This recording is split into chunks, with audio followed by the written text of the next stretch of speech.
Season 13 is one of the most unique seasons of the original Doctor Who. No other season was as influenced by classic horror stories as the 6 stories of this run, from the Loch Ness Monster to Mummies, Frankenstein, The Thing from Another World, Invasion of the Body Snatchers and Forbidden Planet. This early evening kid show was just getting started and scaring the living shit out of 6-year-olds.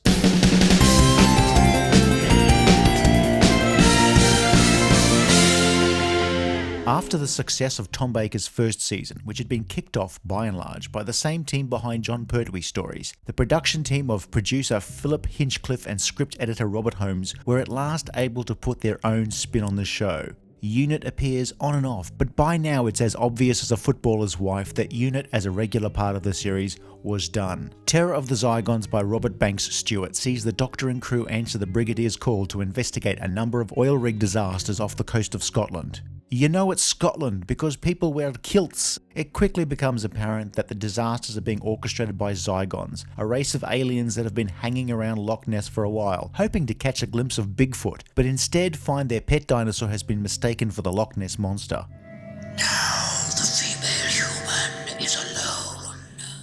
At one point, Harry Sullivan is injured and hospitalised. The Zygons kidnap him from the hospital, but conveniently make sure Harry is wearing his regular clothes. Harry's been wearing the same clothes since the end of Robot a year before. Oh, I'm not even going to think about it. I'll only get a headache. Sarah has managed to find time to change clothes, and even the Doctor has indulged in some cultural appropriation. We're in Scotland. How do you know? Because I'm dressed for it. Harry's smelly man just keeps on with the same gear. Maybe that's how Sarah found the Zygon ship so easily. She just followed her nose. The Zygons are an amazing creation. From their suit design, scary shape-shifting abilities, creepy whispering voices, and their uniquely organic ship design, they are one of the series' greatest creations. Large Hawaiian pizza and Sprite for 29 Acacia Road. And it's such a shame that it took until 2013 for them to appear in the show again, only to be ruined. It's that asshat with the coupons again. He wants 3 small pizzas for the price of 1 large. This is not a Pizza Hut. The Scarrison, the Zygon cyborg dinosaur pet / attack dog creature, is the thing that really lets the side down. The actual design is okay, it's just expecting the BBC in 1975 to be able to pull something this ambitious off on Doctor Who's budget was a stretch. It looks cheesy enough on film when it's done with stop motion animation, but worse on video during the show's climax when it rises out of the Thames. What does look good are the model shots of the Zygon ship, which are some of the finest from the original show. Director Douglas Camfield returned to the series for the first time since 1970, and again makes his mark with a very well-made set of shows. The music from Jeffrey Bergen is haunting and is probably the first time since the 60s that using somebody other than Dudley Simpson didn't result in a massive disappointment. While he'd return occasionally in the 1980s, this is basically the last hurrah for Nicholas Courtney as the Brigadier. His last scene... Did they have return tickets? Yes, I imagine so. You should have taken them and got your refund, man. I thought you were a Scotsman. Planet of Evil proves that while the season is very well regarded, not every story can be a home run. This is a story where my opinion of it varies between hating it and thinking it's okay. Tuesdays are, this is a bit naff. You'd like that, wouldn't you, Wyszynski? That might save your life. You'd like to live? While every second Thursday sees me feeling, it's okay. What's gone wrong this time? Nothing at all. What makes you think something's gone wrong? Because you always get rude when you're trying to cover up a mistake. Nothing of consequence. Slight overshoot, easily rectified. Answering a distress call, the Doctor and Sarah land in the jungle on the planet Zeta Minor on the very edge of the known universe, which is just past Newcastle. An expedition led by Professor Sorensen. He's got a Scandinavian name, so he must be a scientist or professor, don't you know? The members of Sorensen's expedition are being picked off one by some unseen force, the same way unvaccinated children who contract measles are picked off by another unseen force. Meanwhile, Sorensen's own people, the Morestrans, have sent a ship led by Salamar and his offsider Wyszynski. Salamar is young and impetuous. Wyszynski is old and wrinkled, and when they met, it was funky.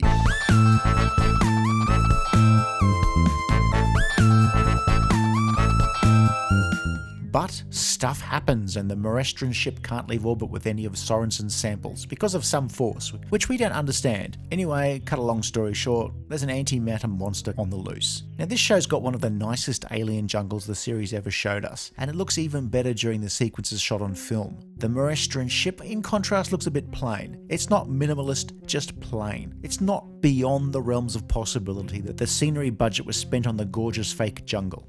So Sorensen is Antimatter. Yes. He's been infected with antimatter. His brain cells are being destroyed.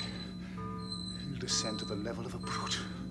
Pyramids of Mars is just one of those stories where almost everything comes together to make something special. Yes, there are odd moments of dodginess, but for the most part, this is a prime example of 1970s Doctor Who at its best. The Doctor and Sarah return to Unit HQ, only to find they've landed a few decades earlier than planned, inside the old priory that mysteriously burned down in an insurance scam. There they find the servants of the imprisoned alien Sutek, last of the Sirens, an ancient race that conveniently influenced Egyptian culture. Oh, and their servants are robots that happen to look like mummies. Archaeologist Marcus Scarman has been possessed by Sutek and looks like he's yet to come down from a cocktail of amphetamines and urn brew. His brother Lawrence, played by regular series guest and future Grange Hill star Michael Sheard, is one of the more sympathetic characters you'll ever meet in Doctor Who. This is like something by that novelist chap, Mr. Wells.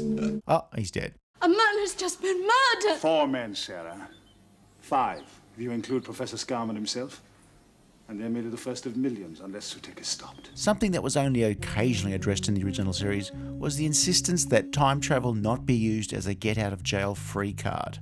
I mean, we know the world didn't end in 1911. If we leave now, let's see what the world will look like in 1980.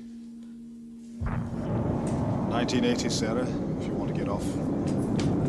There's also the hand. I mean, if you're an imprisoned tyrant and you've been stuck to a chair for thousands of years, you'd want to make sure the cushion doesn't stick to your bum when you finally get to stretch your legs. Now, people think this was a production gaffe, but in reality, cushions had long been part of Egyptian mythology, from the Melinda to the Alcactus to Gull Clocker, all hard-wearing with changeable covers in different colours and styles, and of course, machine washable. For this and other interior decorating tips, please consult the IKEA Big Book of Egyptology. This is a great story, well directed by Paddy Russell, dripping with atmosphere purloined from the likes of Hammer horror films and Universal monster movies. Dracula never had cushions, for example. The story was originally written by Louis Griefer, but had to be heavily rewritten from scratch by script editor Robert Holmes, hence the pen name Stephen Harris. Stephen Harris is also available in the food hall at your local IKEA store and can be ordered online. Your name is abominated in every civilized world. Were in that name be said, Satan, Sadoc. Serve me, Doctor. Never! Season 13 wasn't perfect. Not quite. And the android invasion is proof of that more than anyone wants to admit. It starts off well. The Doctor and Sarah land in a wood near a small village that Sarah once visited for a story. But the place is deserted, the local pub has a brand new dartboard, a calendar with only one date, and coins all minted the same year. The kicker is there are no shaking alcoholics outside waiting for opening time. And then there are some guys in spacesuits trying to kill the Doctor and Sarah by firing guns from their fingers.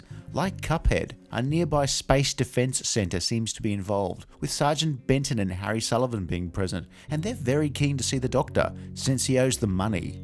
Things get worse when the Doctor realizes Sarah has been replaced by an android double. Where is the real Sarah?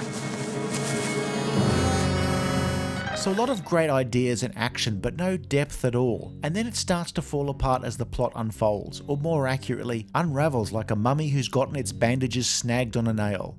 Have some ginger pop.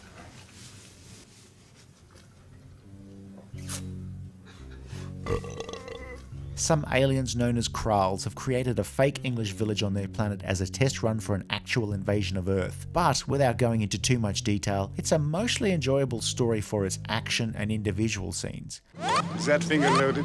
But holistically, it's a complete mess due to its convoluted plot that has more holes in it than this blast door. It's directed by former producer Barry Letts, so it has a fair bit of chroma key, but then so did most stories of this era. Great ideas are followed by terrible ideas, so the story turns to dust before your eyes, like your brain while watching something with Kardashians in it. It's still a fun romp, but really you can't think too hard about it. Also, you can find IKEA's full range of Krahls in the bedding section. Now that we have that out of the way, let's get back to some bona fide classics. The Brain of Morbius, written by former script editor Terrence Dicks, rewritten heavily by current script editor Robert Holmes, is credited on screen to Robin Bland after Dicks threw a hissy fit about how hardly any of his original script survived, and he pulled his name in protest, which is a shame because what ended up on screen is pretty damn sweet. The Doctor and Sarah land on the planet Khan, no not that one, and the Doctor is convinced the Time Lords have interfered with the TARDIS navigation, because as you know, the TARDIS is usually so reliable. The Doctor and Sarah seek shelter in the home of famed but reclusive brain surgeon Solon, played by Philip Maddock, who doesn't so much as chew the scenery as swallow the sets whole. Solon was a follower of executed Time Lord criminal Morbius, and he's hoping to find a suitable head to house Morbius's brain, which he has currently stored, pickled in a jar. Please note, if you ever visit Solon's pad for lunch and he offers to put some of his homemade dill pickles on your sandwich, don't think too hard about politely declining. I mean, he's got the pickling skills and all, but I'd just still be wary. Also on Khan are the Sisterhood. They are not the Sisterhood of Kent or the Sisterhood of Slough, they are the Sisterhood of Khan. No, not that one. Led by Marin. The Sisterhood are the keepers of a flame. Naturally, it's a sacred flame, and it's the source of the elixir of life. Now this isn't some weird marketing trick. Shit's legit, but it's also about to be discontinued due to low sales. I have served the flame for centuries. There is nothing to be done. And you have nothing to lose by letting me see it. Solon has a mind to stick Morbius's brain in the Doctor's head. Superb head. Huh. Well, I'm glad you like it. I have had several. I used to have an old grey model before this. Some people liked it. I did. But things go awry, and instead he has to place the head in a placeholder Tupperware on top of a mash-up body he put together with bits lying around. It's not the prettiest body, but it can breathe poison and has 3 penises. Brain of Morbius, being entirely studio-bound, is the series' ultimate homage to classic horror films from the likes of Hammer and Universal, especially the ones where Frankenstein has 3 dongs. You get a new head for Morbius. The crowning irony. I'm sorry, the pun was irresistible. Packs of 3 dongs can be found in the kitchenware section of your local IKEA. I am a Time Lord of the first rank. What are you? Oh, nothing. A mere nobody, but I don't think you're in the first rank anymore. Very well, Doctor.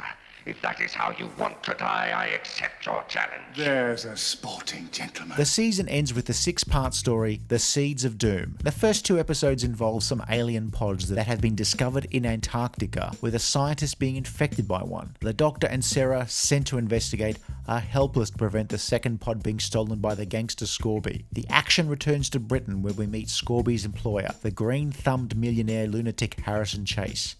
These plants are taking over! And why not? It's their world.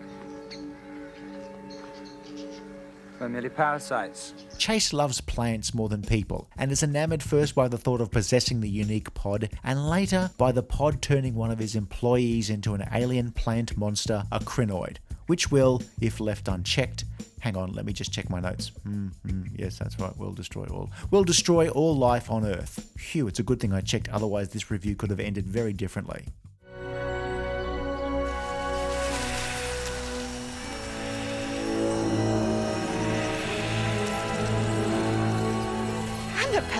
Seeds is a really interesting story, quite horrific in places, with people being turned into plant monsters, which is bad enough in itself, but must be even harder for vegetarians, or other people being caught in a mulcher. It's got a great musical score and fantastic direction, with the cast taking things absolutely seriously.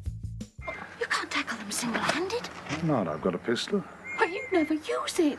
True. But they don't know that, do they? And also, unlike another Doctor Who story where trees take over, it doesn't involve the viewer needing to swallow any bullshit. That's the trees, harvesting the solar fire. My Annabelle. There's no overall arc to the season, though there are some common themes. One is a gothic horror feel where you can basically point to old films and see what inspired parts of various stories. Stories are often about possession or people not being what they seem, with lots of doppelgangers. This season saw Tom Baker cement his reputation as the Doctor. He's just absolutely perfect, and you could forget that 3 other actors played this role. Likewise, Elisabeth Sladen as Sarah Jane Smith, she was the ultimate and quintessential Doctor Who companion. The following season would also have its share of high points, but, as ever with Doctor Who, change was in hand. If you enjoyed this video, please like and subscribe, leave a comment below, or check out some of our other videos.